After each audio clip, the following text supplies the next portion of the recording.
Hello and welcome to episode 12 of the Special Situations Report, a podcast by Inside Arbitrage covering the most intriguing event-driven activity over the past week. My name is Asif Suria, and I'm coming to you from the beautiful San Francisco Bay Area. And my name is Tamanna Suria, and I currently attend the University of California, Los Angeles, but am still home for spring break. This week, we will briefly discuss the acquisition of the business data company Dun Bradstreet by Clearlake Capital, the resulting payment of one of Dun Bradstreet's largest shareholders, Cannae, a large buyback announcement by Cannae, the Chapter 11 bankruptcy of 23andMe, the acquisition of yet another building products company called AZEC by the Australian company James Hardie, consistent insider buying by the chair of the national broadcasting TV company Sinclair, and a whole lot more. Before we begin, it's important to state that this podcast is for general informational and educational purposes only. The content does not constitute financial, investment, legal, or tax advice. We do not warrant the completeness or accuracy of the content or data provided in this podcast. Nothing discussed in this podcast should be interpreted as a recommendation to buy, sell, or hold any investment or security. Investing involves substantial risks, including the potential loss of principal. You should conduct your own research and due diligence before making any investment decisions. To get things started, let's talk about a few new mergers that were announced last week, including two multi-billion-dollar mergers. The first one we want to talk about is Dun Bradstreet, which indicated last August that it was exploring a sale and finally landed a deal last week. The private equity firm Clearlake Capital Group is acquiring the company in a $9.15 per share deal worth $7.7 billion. Under normal circumstances, this deal would be barely worth a mention beyond the large size of the deal. Dun Bradstreet is a 184-year-old provider of business data and analytics that was barely growing. The 2.58% spread on the deal, or a 5% annualized yield without taking dividends into account, isn't all that exciting either. The deal does have a 30-day go shop period to see if an even juicier offer emerges, but that looks like a low probability event considering the final deal price is even below where the stock was trading before the company announced that it was exploring a sale. The premium paid was also minimal, at just 5% over the prior day's trading price, and an actual discount when you consider that the last 30 trading days' average price. While most stocks are up from their COVID-19 lows, Dun Bradstreet has lost nearly 2/3 of its value during the last 5 years. Yeah, that part shocked me because I was looking at the 5-year chart, and as you know, every 5-year chart looks beautiful these days, coming off of the COVID-19 low. So why exactly are we talking about this deal? We see that it's almost a take under, there is no premium, there is hardly a spread on this deal.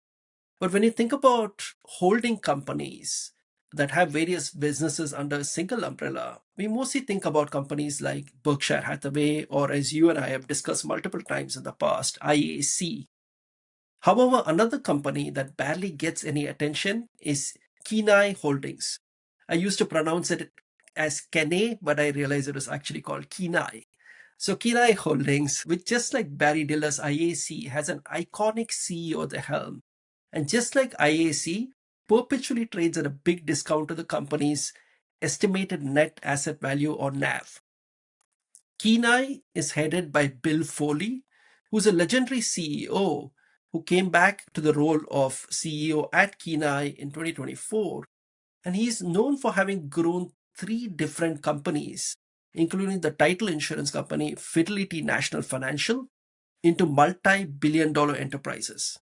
Dun Bradstreet is Cannae's largest investment with a holding of 69 million shares, or about 16% of Dun Bradstreet's outstanding shares. Now, in case you were wondering where Bill Ackman got his idea for charging a management fee to Howard Hughes, you can see some parallels to where Bill Foley and his team charge a 1.5% management fee to Cannae. However, the key difference is that while Bill Ackman wanted to charge a fee based on Howard Hughes' market cap, Foley and his team charge it based on the underlying investments of Cannae, and they also get a performance fee that varies based on how well these investments have done at exit. Cannae will get a large payout from this Dun Bradstreet deal, and in response announced a large buyback, which we will discuss in the stock buyback section of this podcast. Less than a week after QXO finally managed to land the Beacon roofing supply deal, we have another deal in the building products segment.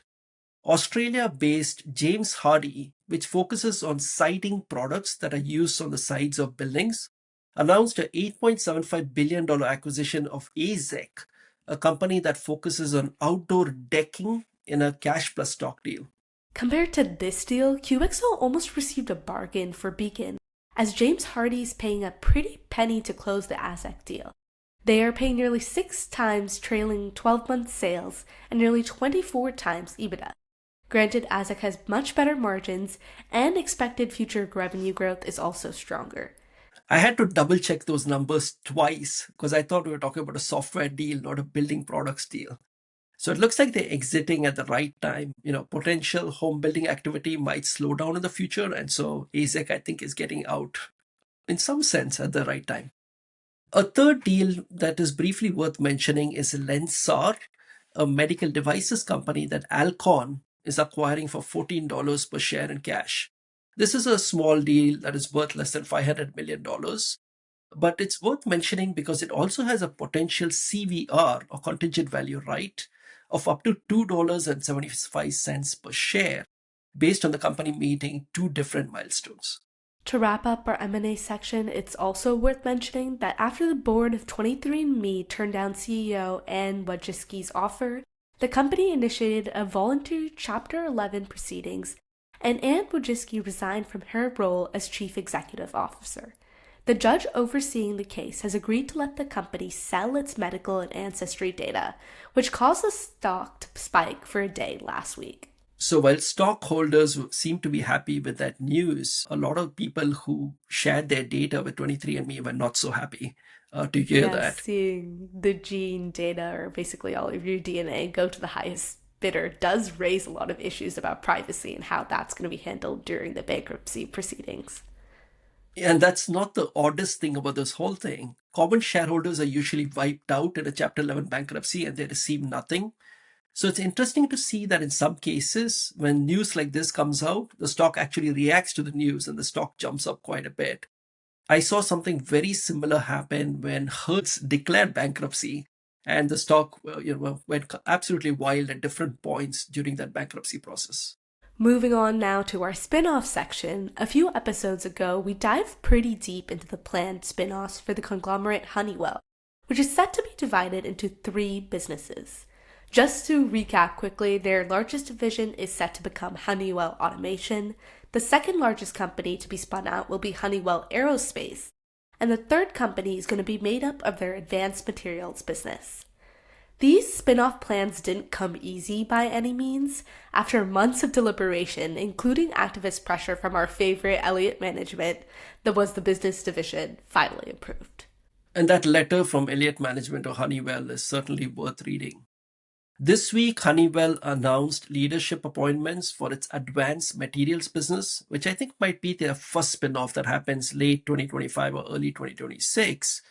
This advanced material business will be renamed Solstice Advanced Materials following the completion of the spin-off. The independent, publicly traded company will focus on sustainability-driven special chemicals and materials, generating nearly $4 billion in revenue per year. When it comes to the leadership appointments for this new spin-off, Dr. Rajiv Gautam will serve as the non-executive chairman of the board, bringing over 4 decades of experience at Honeywell, including leadership roles in process technologies and advanced materials. David Sewell was appointed president and CEO of the advanced materials business, effective immediately, and will retain that role post-spin-off. He previously served as CEO of WestRock and held leadership positions at Sherwin-Williams and General Electric. That's some very deep experience right there. Lastly, Tina Pierce will become the CFO on May 1st, 2025, and is expected to continue in this role after the spin-off. She's currently the CFO of Honeywell Industrial Automation, and has held financial leadership roles across multiple Honeywell segments. So it's interesting to see a lot of insiders in some sense continuing on with the spinoff. Yeah, I think with Honeywell being as large of a business as it is, they do have plenty of executives across the board to transfer between these spin-offs as needed. Another interesting development in the spin-off world that we saw this week has to do with the planned spin-off of the Family Dollar business segment by Dollar Tree. The news of the spin-off first came out in June 2024, when Dollar Tree announced that they were exploring strategic alternatives for the Family Dollar chain, including a potential spin-off. However, earlier this week, Dollar Tree announced that they were going to sell the business division to the private equity firms Brigade Capital Management and Massillum Capital Management for $1 billion. $1 billion. That's almost unimaginable considering that Family Dollar was acquired by Dollar Tree in 2015 for $9 billion. And the sale is expected to close in Q2 2025, which means that's $8 billion of value destruction in about 10 years. Yeah, it was kind of shocking to see those numbers come through and see how much the Family Dollar business was now valued at compared to 10 years ago. But to be fair, I don't know if people go to Dollar Trees and dollar stores all that often anymore. Do you? They don't because of Timu and Sheen. I heard that Forever 21 declared bankruptcy for the same reason. And the world has moved on. Inflation has kicked in. You have companies like Five Below that are doing better than the dollar stores. So they're getting squeezed on every side, if you will. Yeah, although to be fair, the last time I went into Five Below, a lot of stuff was not below $5. A lot was above $5. So I can see why the Dollar Trees themselves might have been struggling. Absolutely. Exactly. So, as we mentioned earlier, we're going to begin our buyback section with Cannae, which is set to buy back 10 million shares, representing 16% of its market cap. Now, this is connected to the $632 million that the company will receive from the Dun Bradstreet acquisition, and the company has already repurchased a third of their shares outstanding over the last 4 years. As of the end of 2024, the NAV of Cannae's holdings were $29.78. Almost $30 a share was the NAV of the company. The stock is trading at $18.52, which is a 38% discount to NAV.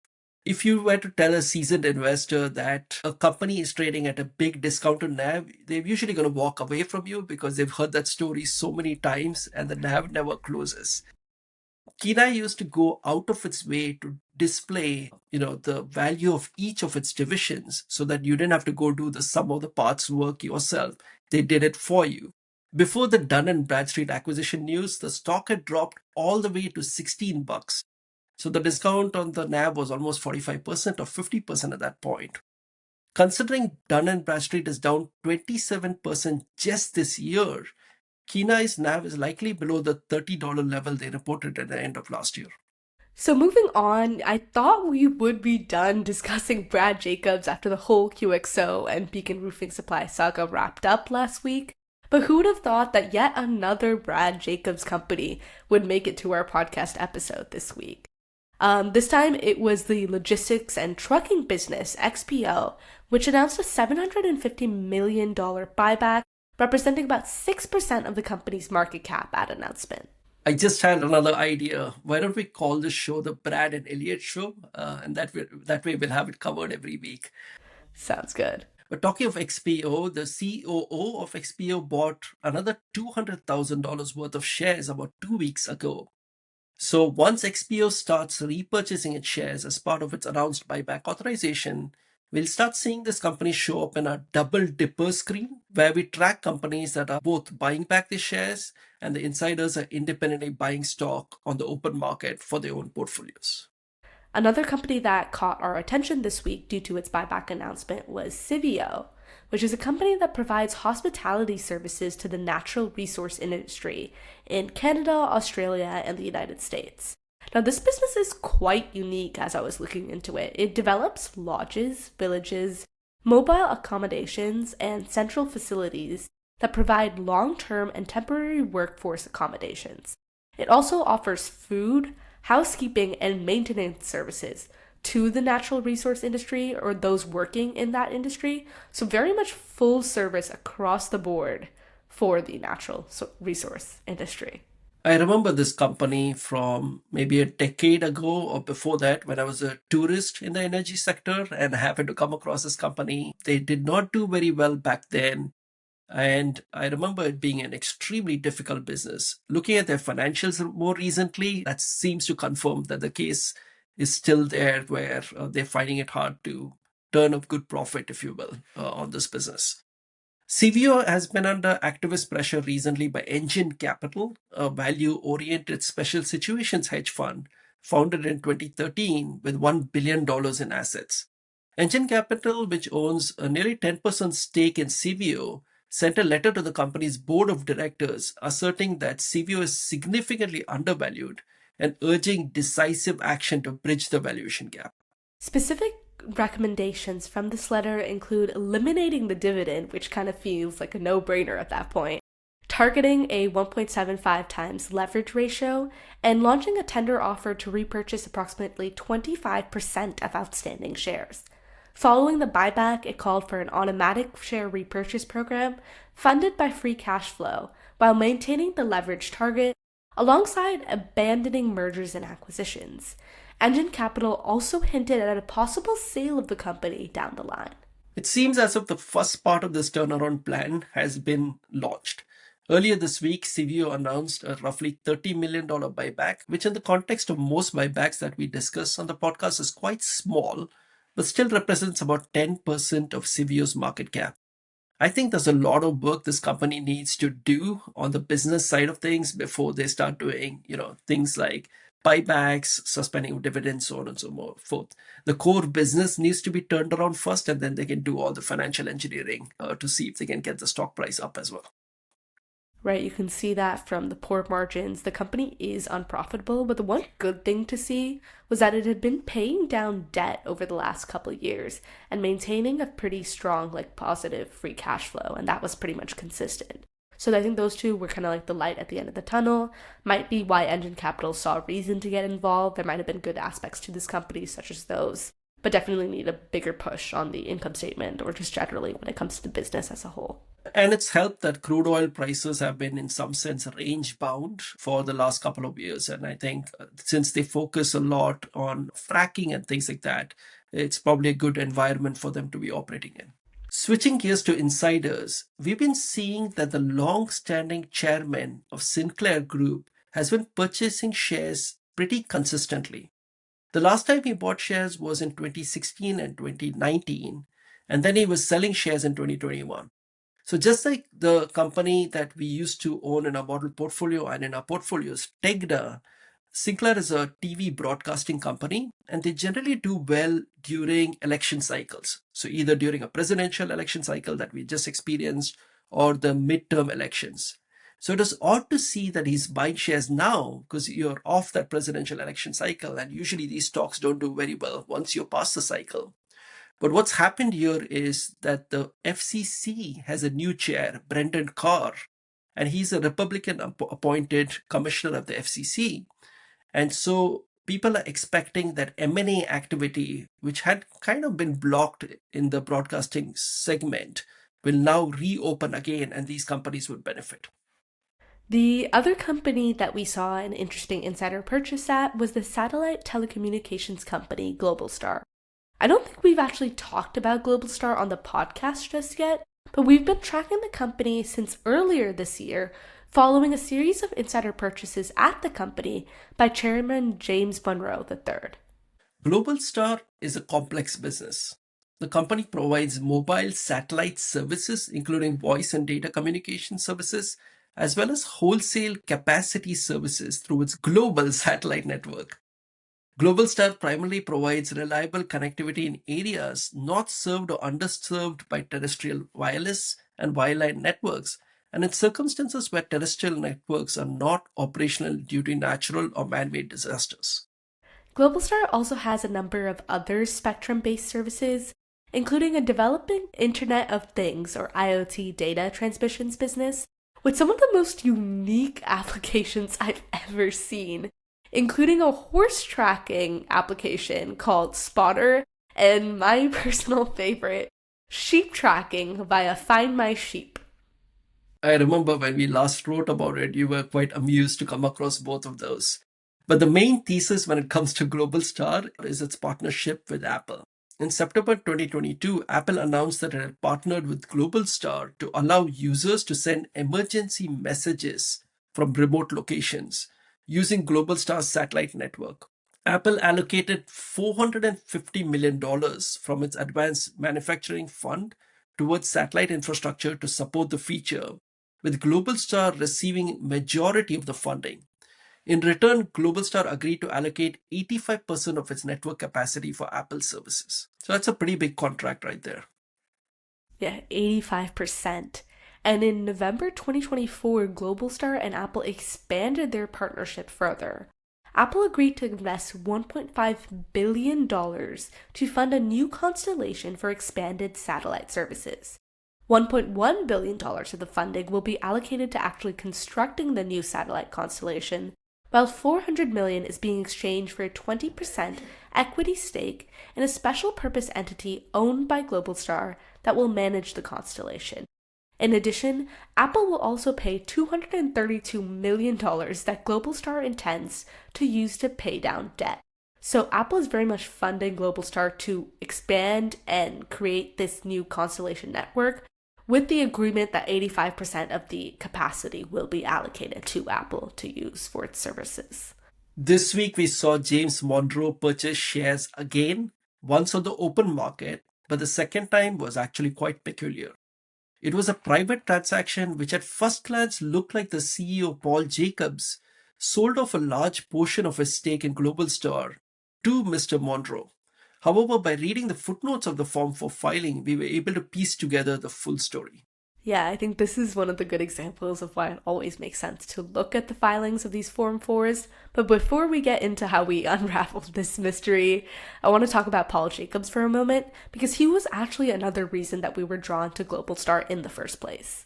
He holds a bachelor's, master's, and PhD from UC Berkeley in electrical engineering and computer science, so very much has a technical background, and he also served as the CEO of Qualcomm from 2005 to 2014, and as the chairman of the company from 2009 to 2018, so very, very deep industry experience as well. Prior to joining Globalstar in 2023, Jacobs served as the chairman and CEO of XCOM Labs, now renamed Wireworks, since founding it in 2018. In 2021, XCOM announced a strategic alliance with Globalstar, where the companies would, and I'm reading this verbatim, jointly seek to commercialize XCOM's capacity multiplying technology with Globalstar's band N53 for defense 5G deployments in the US and in other countries where Globalstar has terrestrial rights. So Globalstar really likes their partnerships, first with Apple, now with XCOM, and that XCOM Globalstar partnership was expanded upon when multiple of XCOM's top executives, including Mr. Jacobs, jumped ship to Globalstar, and a strategic perpetual licensing agreement was set up between the companies, granting Globalstar exclusive access to certain key XCOM technologies relating to wireless spectrum. As part of this agreement, XCOM received 60 million Globalstar shares. It was a portion of that stake of Globalstar shares that was sold by Mr. Monroe. The transaction was filed in Paul Jacobs' name since he founded XCOM and currently leads Globalstar, but the actual transfer of shares went from XCOM, now known as Wireworks, to Mr. Monroe. So what's interesting about this whole situation is, as we wrote about this company earlier this year, they also decided to do a reverse split. They were trading at like $2 and change, and then they did a reverse split, I think sometime in February, 1 for 15 shares that you held, and they uplisted to the NASDAQ. So under normal circumstances, you would expect that all of this news, the fact that Apple is investing so much money into the company, they are basically paying down the company's debt, they are paying for capex, and the fact that the company is uplisting to the NASDAQ, all of this would normally have caused the stock to go up. Instead, Globalstar is down 33% just since the start of this year. And so when you look at the whole picture, you begin to start to understand why James Monroe seems to be so keen on buying stock wherever he can find it, whether it's on the open market or from XCOM. Continuing on, some of my favorite things to see when looking at activity in the special situations world are connections between different events. Like it's happened a couple times where we've seen insider buying in a company, and there's also an active merger situation going on. Though that exact scenario is rare since insiders like to hold off from purchasing shares during a merger or an acquisition to prevent any signals from being sent to the market. That being said, upon seeing that the cell tower and fiber solutions company Crown Castle announced a C-suite transition this week, that to a sudden termination of its CEO, we were both surprised to see a slew of other special situations activity in the company, and not quite a surprise as well, because Crown Castle has been making quite a few announcements this year, including that the CFO is going to be leaving at the end of March. Crown Castle was subject to an activist campaign by none other than Elliott Management in 2023 and 2024, and that campaign was surprising too, considering that Elliott owns less than a 1% stake in the business. Crown Castle also announced a $3 billion buyback 2 weeks ago, representing about 7% of its market cap, in conjunction with the closing of its sale of its fiber segment and small cells business, for an aggregate of $8.5 billion.